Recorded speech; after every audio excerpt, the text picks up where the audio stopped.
Pues lo que vamos a hacer básicamente es como desarrollar, yo diría, 4 puntos. Un primer punto que tiene que ver, hablar un poco sobre lo que trata la obra, digamos, principal de Hart, que es el concepto del derecho. Después de plantear algunas ideas en torno a la obra del concepto del derecho, vamos a hablar un poco sobre la teoría imperativista del derecho de John Austin, que digamos en gran parte Hart desarrolla su teoría a partir de los problemas que genera Austin. Y en tercer lugar, hablaríamos sobre los tipos de reglas que plantea Hart, que es como una herramienta con la cual él pretende solucionar muchos de los problemas que se dan a partir del positivismo normativista de Hans Kelsen. Y además ahí desarrolla lo que nominé al comienzo de la clase como la regla de reconocimiento. Y por último, entraríamos en uno de los problemas, digamos, más conocidos en torno a Hart y que además generó un debate muy fuerte, que es el debate conocido como Hart y Dworkin, o el debate entre Hércules y Herbert, que es todo el problema sobre el lenguaje y la discrecionalidad judicial. A partir de ese tema es que se reconoce mucho a Hart y a Dworkin, ¿no? Y se trabaja, por lo tanto, mucho en clases como en clases de argumentación jurídica o en clases sobre interpretación jurídica, por lo que plantean en torno a la discrecionalidad que tiene el juez a la hora de decidir un caso y las implicaciones que hay detrás de eso sobre los problemas del lenguaje. Bueno, entonces comencemos por el comienzo. Pues vamos a hablar un poquitico sobre la obra de Hart, su obra más importante, que es el concepto del derecho. Este es un texto que Hart publica en 1961. A ver, miro acá. Y la traducción de este texto al español se va a hacer 2 años después, en 1963, marzo de 1963, Oxford Hart realiza el prefacio a la edición castellana. O sea, en principio pues estaba escrita en inglés. Recuerden que Hart es inglés y 2 años después se publica la edición en español traducida por Genaro Carrillo, que si ustedes miran pues es muy rápido el proceso de traducción que se hace de esta obra y la explicación podría darse precisamente por el impacto tan fuerte que tuvo la obra de Hart en el mundo de la teoría del derecho y la filosofía del derecho. Bueno, en fin, como les decía, el concepto del derecho, la obra fundamental de Hart, publicada en 1961 y traducida en 1963.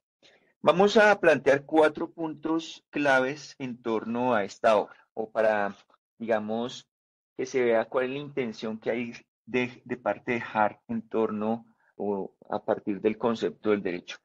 Bueno, lo primero es esto último de lo que vamos a hablar el día de hoy. A partir de las reflexiones que hace Hart en torno a la pregunta de qué es el derecho en este texto, se va, digamos, a abrir las puertas a un debate muy importante, que es el debate sobre, o el estudio sobre la adjudicación y la aplicación judicial, o lo que nominé ahorita como la discrecionalidad judicial. Es un problema que se abre a partir de dos grandes también problemas. Uno que tiene que ver específicamente sobre el lenguaje y otro que tiene que ver sobre la coherencia lógica de los sistemas normativos, es decir, sobre las normas. Entonces, de ahí se desprende esto que vamos a llamar la discrecionalidad judicial.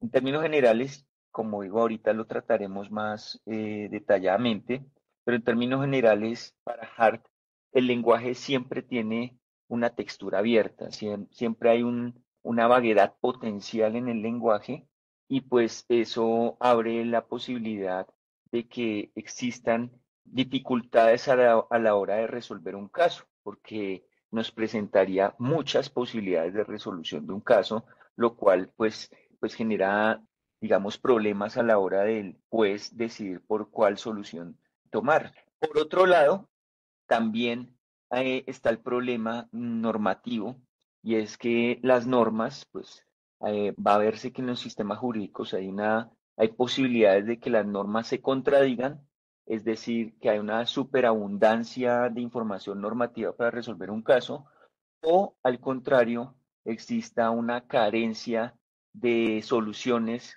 jurídicas para resolver un caso. Es decir, por ejemplo, no existan normas o principios referentes a un caso, que es lo que se denominan como lagunas jurídicas. Más allá, bueno, esto lo hablaremos ahorita, pero quiero señalar entonces que una de las relevancias de este texto está precisamente en que a partir de los problemas que plantea Hart en la obra, pues se abre todo un debate en torno a la discrecionalidad judicial. Un debate, como les dije, que después se va a hacer muy famoso en el enfrentamiento entre Hart y Dworkin. En segundo lugar, otro punto relevante para entender un poco qué es el concepto, el concepto de derecho de Hart es entender el enfoque y las herramientas que utiliza Hart para confrontar el problema del derecho.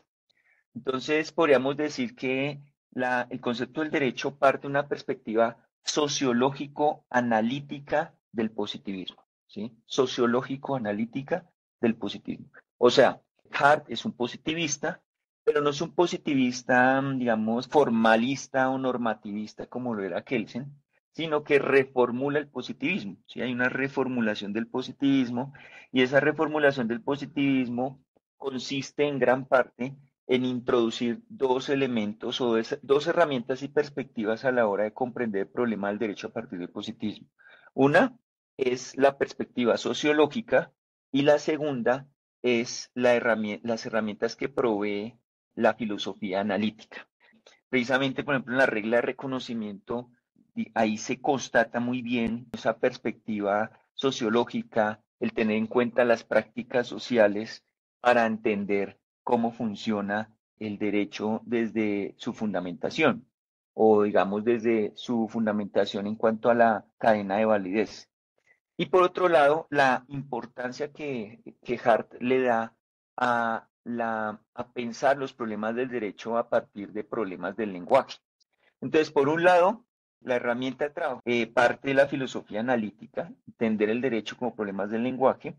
Ahí la influencia pues, fundamental está con John Austin, que precisamente lo hablaremos ahorita en el segundo punto, una influencia importantísima en la obra de Hart. Por otro lado, otro antecedente es Bentham. Y por otro lado, el otro influencia importante en la obra de Hart, que tiene que ver mucho con la filosofía del lenguaje, y es Ludwig Wittgenstein, ¿sí? Que sería la otra influencia fuerte en el pensamiento de Hart, sobre todo el primer Wittgenstein, el Wittgenstein del Tractatus Lógicos Filosóficos. Y la segunda herramienta que usa Hart, que trabaja Hart, es la herramienta sociológica, ¿no? Y mientras que la primera parte del lenguaje, la segunda nos plantea el problema de las prácticas sociales. Se puede decir entonces que el concepto del derecho centra toda su atención en las formas como actúan las personas en las situaciones reguladas por el derecho.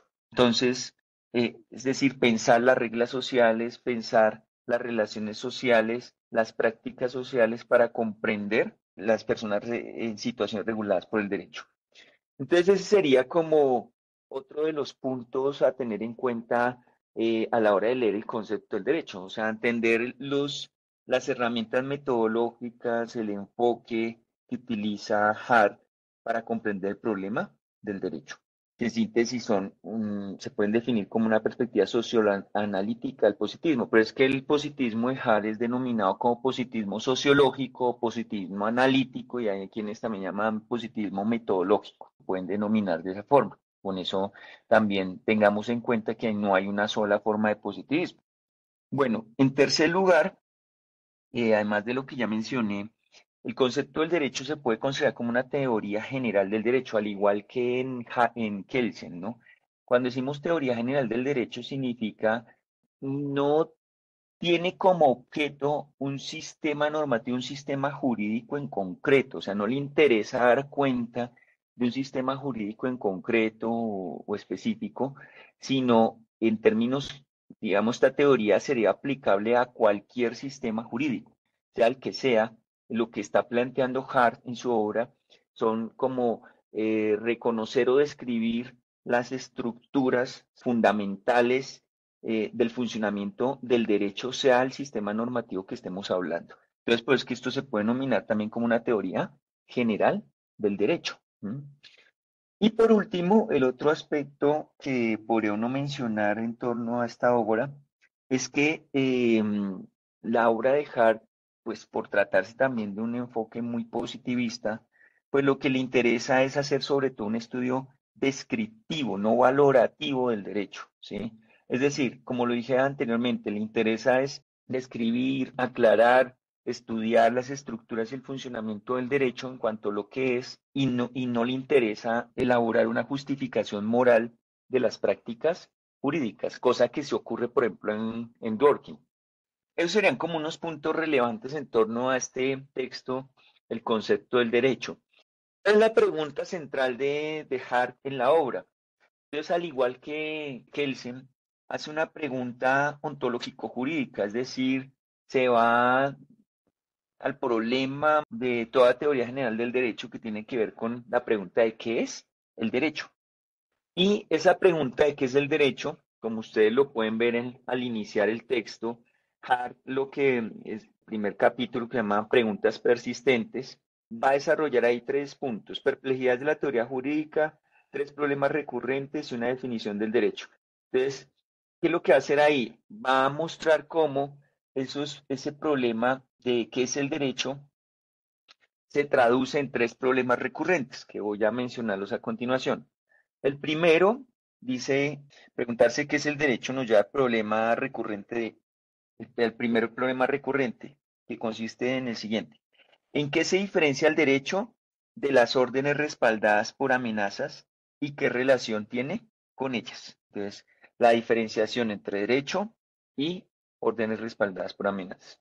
Ese sería el primer problema que se plantea Hart, que como vamos a ver, es el problema que se desprende de la teoría imperativista del derecho o probabilística de John Austin, que intenta resolver Hart.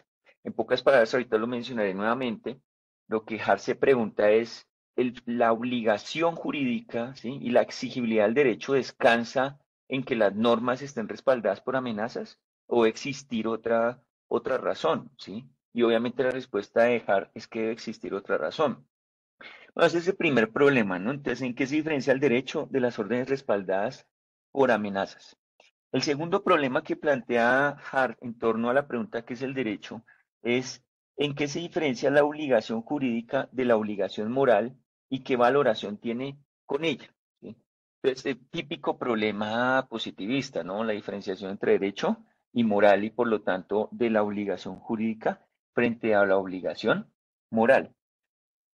Y por último, el tercer problema es el problema sobre las reglas. Entonces lo formula de la siguiente manera: ¿qué son las reglas y en qué medida el derecho es una cuestión de reglas? Entonces va a plantear que todo el problema del derecho y la manera en que se estructura, se organiza y funciona el derecho es a partir de reglas. Entonces entrará a ser como una tipología de las reglas para poder dar cuenta de esas dinámicas jurídicas, cosa que en esto sí es mucho más elaborado Hart que el mismo Kelsen. Bueno, eso sería entonces, ahora sí, agotando el primer punto, en términos generales, lo que plantea Hart en el concepto del derecho.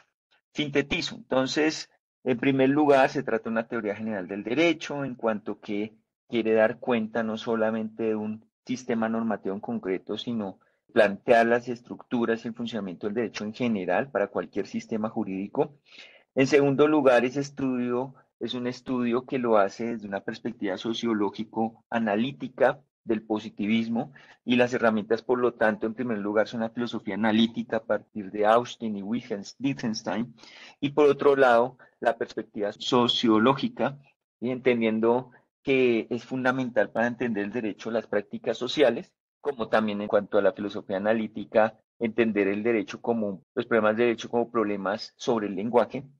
En tercer lugar, el énfasis que le da al problema sobre la discrecionalidad judicial, que se desprende precisamente de todos los problemas sobre el lenguaje.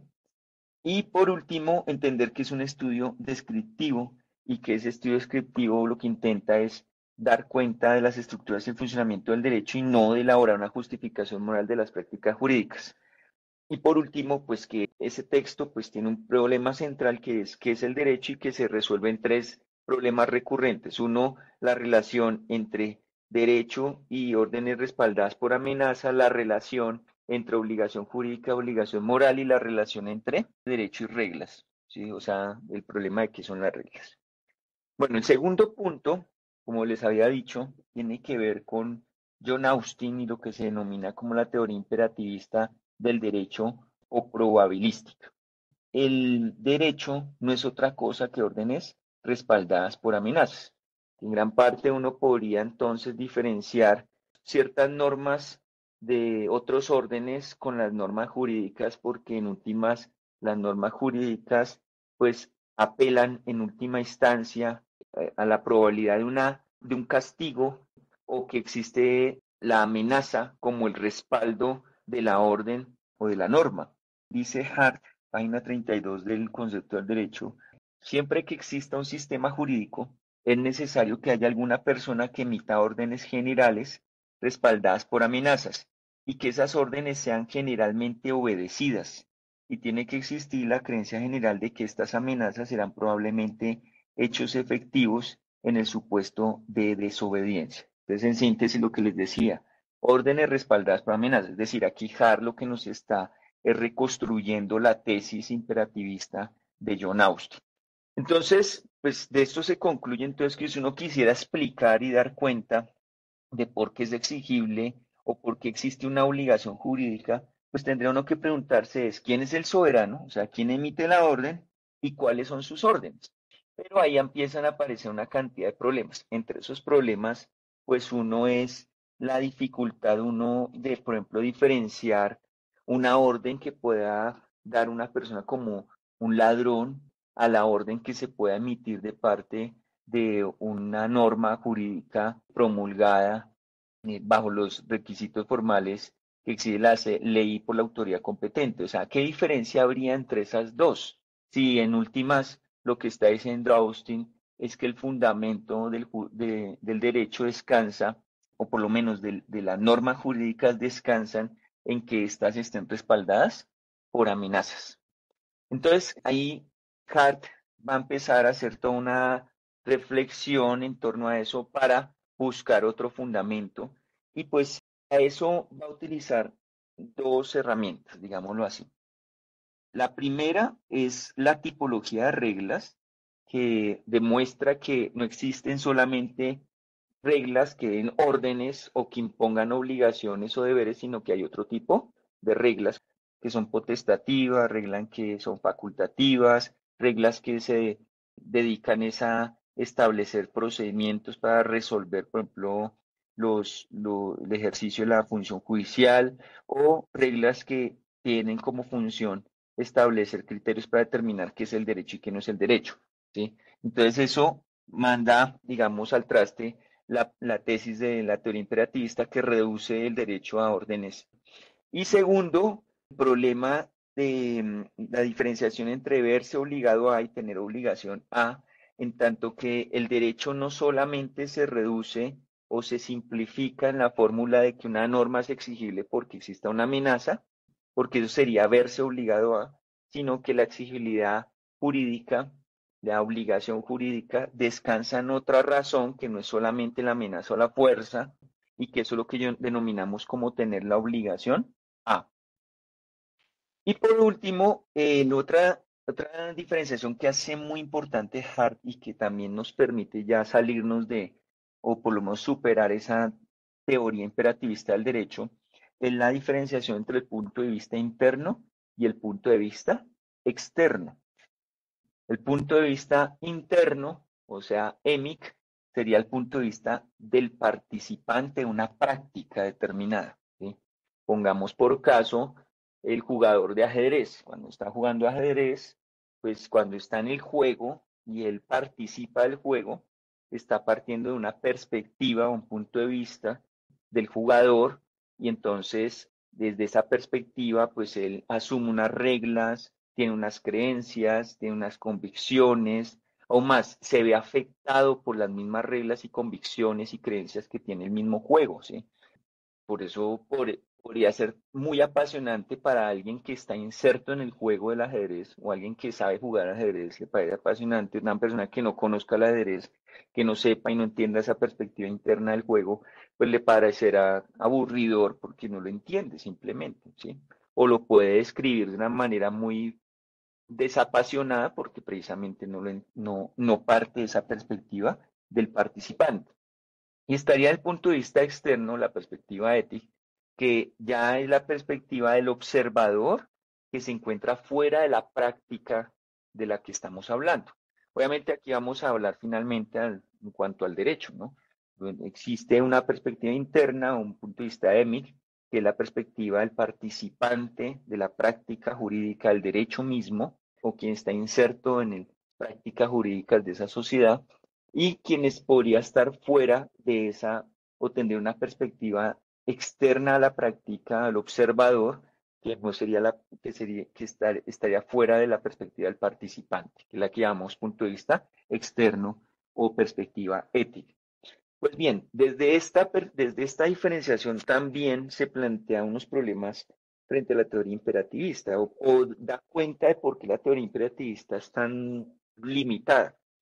Porque precisamente, ¿qué es lo que dirá Hart? Que la teoría imperativista termina describiendo el derecho como órdenes respaldadas por amenazas, porque eso es una perspectiva que está fundamentada desde el punto de vista externo, es decir, desde el punto de vista del observador.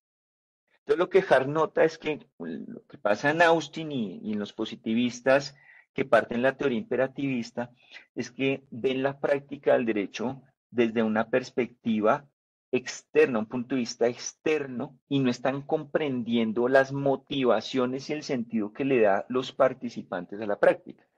Cuando usted está dentro de la práctica y usted es parte y es participante de esa práctica y por lo tanto asume esas reglas, usted no va a entender que las reglas simplemente son órdenes respaldadas por amenaza. Usted va a ver que hay otros sentidos del cumplimiento de las normas, que usted cumple y encuentra, se encuentra obligado al cumplimiento de esas normas, no simplemente porque hay una amenaza, sino porque hay otras consideraciones que las entiende es quien se encuentra inserto en esa práctica determinada.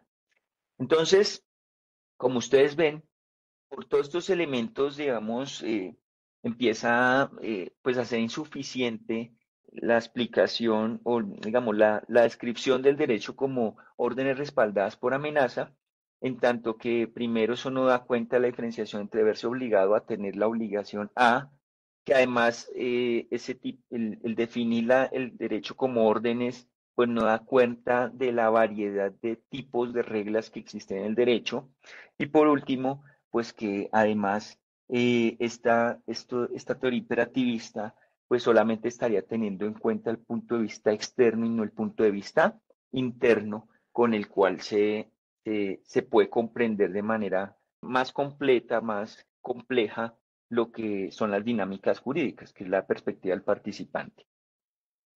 Entonces, vamos a ver los tipos de reglas que plantea la tipología de reglas que plantea Hart. Son básicamente dos tipos de reglas, ¿no?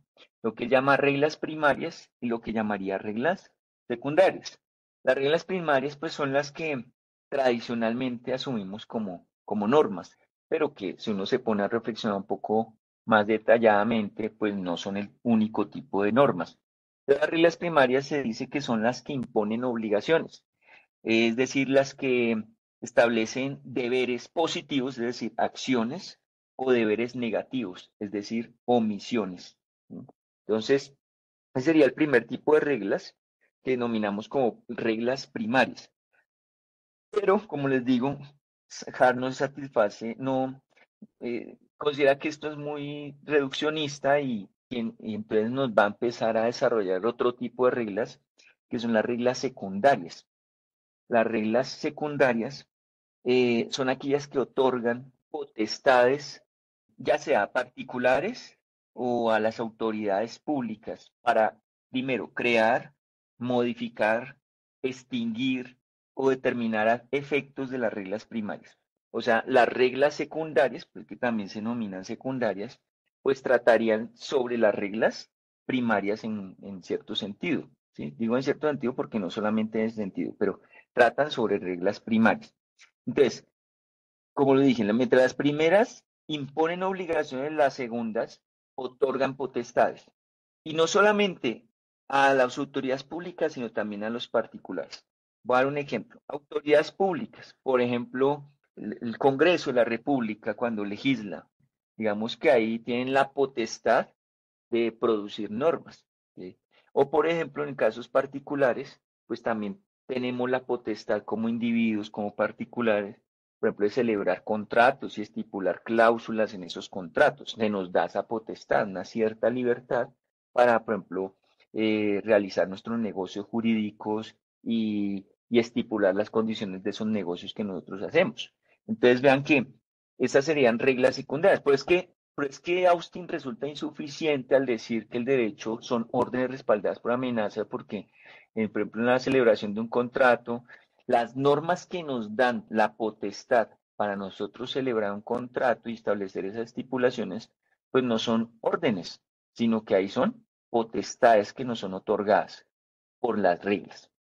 Entonces, vuelvo y repito, reglas secundarias otorgan potestades a particulares o autoridades públicas para crear, modificar, extinguir o determinar los efectos de las reglas primarias. Y de esas reglas secundarias, Hart además va a especificar tres tipos de reglas secundarias. Entonces, la primera se llaman reglas de cambio, la segunda se llama reglas de adjudicación y la tercera las reglas de reconocimiento. La regla de cambio las define como la facultad que se da a particulares legisladores para crear reglas primarias.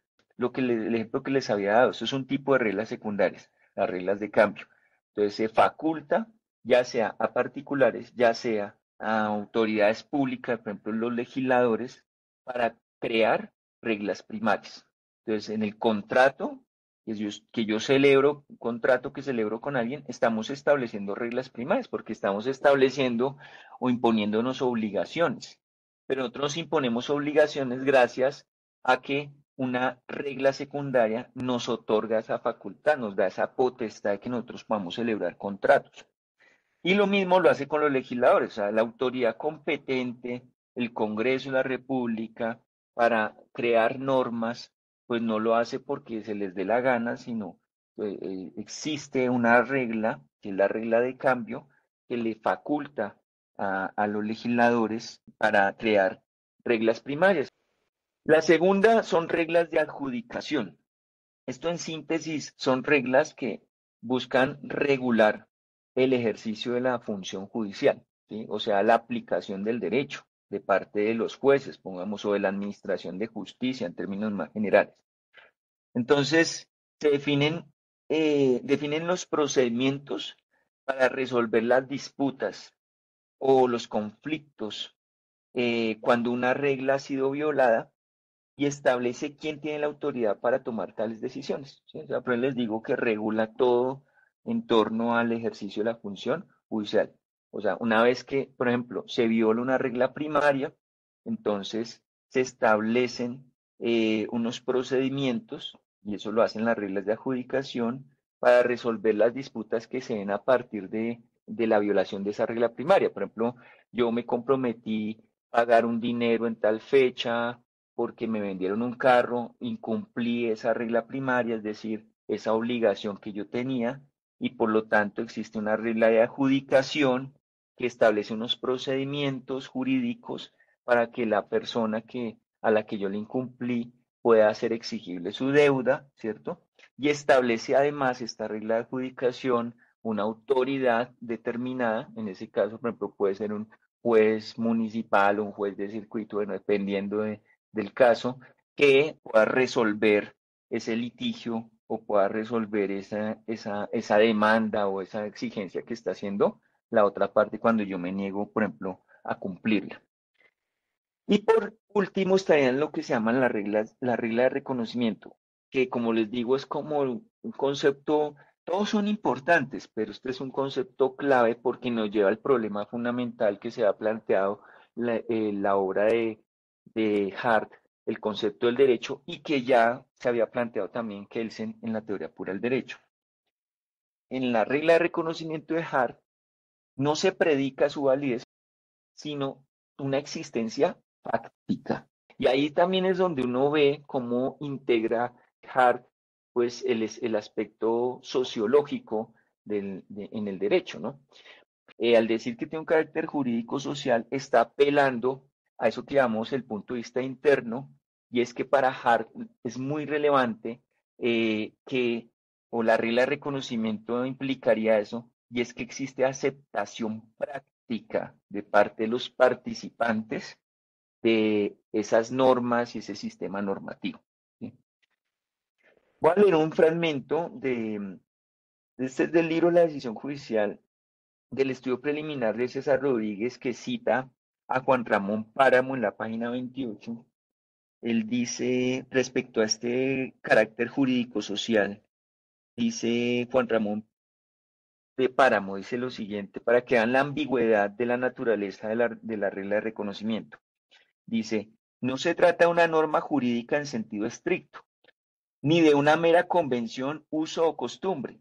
Es decir, si no es jurídica y decimos que es entonces, tiene una existencia fáctica, entonces se deriva de las convenciones, usos o costumbres, pero dice tampoco. El concepto de regla de reconocimiento parece estar a caballo entre dos esferas, una jurídica y otra fáctica. ¿Sí ven? O sea, volvemos como que se reproduce, ¿sí?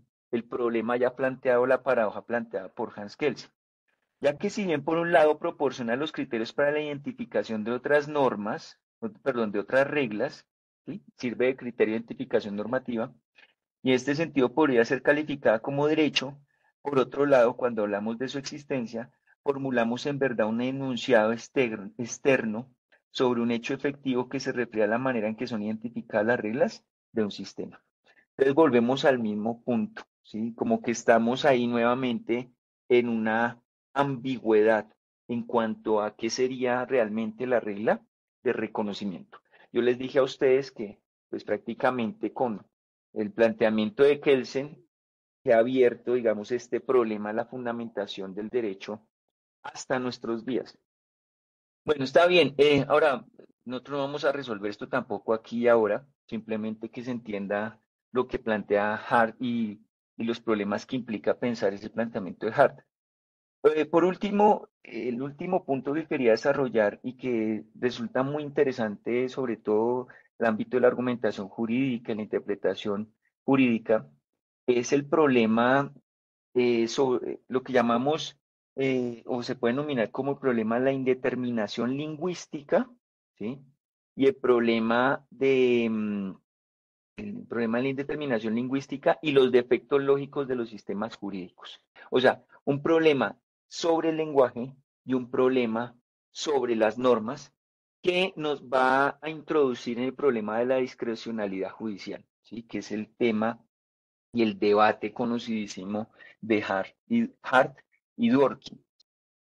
Por ejemplo, para Hart, pues se abre la posibilidad de una discrecionalidad judicial y que en últimas, pues, termina es, digamos, como le critica Dworkin a Hart, termina como habiendo dos fases en el razonamiento jurídico, una en la que constata la inexistencia de la posibilidad de aplicar una norma clara para un caso determinado, y un segundo momento, entonces, que termina es aplicando el derecho de manera discrecional a partir de las propias convicciones que tiene el juez. Pero en cambio, Dworkin plantearía que no habría una distinción entre casos fáciles y casos difíciles, sino que siempre puede haber una respuesta correcta en el derecho, y eso es apelando a una racionalidad de los principios, un razonamiento sobre los principios con los cuales puede darse una solución correcta al derecho. En fin, esto ya sería tema de otra clase, sería el lugar, pero para que ustedes vean a dónde termina llegando todo este debate sobre la indeterminación del lenguaje y digamos, los problemas lógicos que hay entre las normas y las lagunas jurídicas, que nos plantea entonces el lugar de la discusión sobre la discrecionalidad judicial.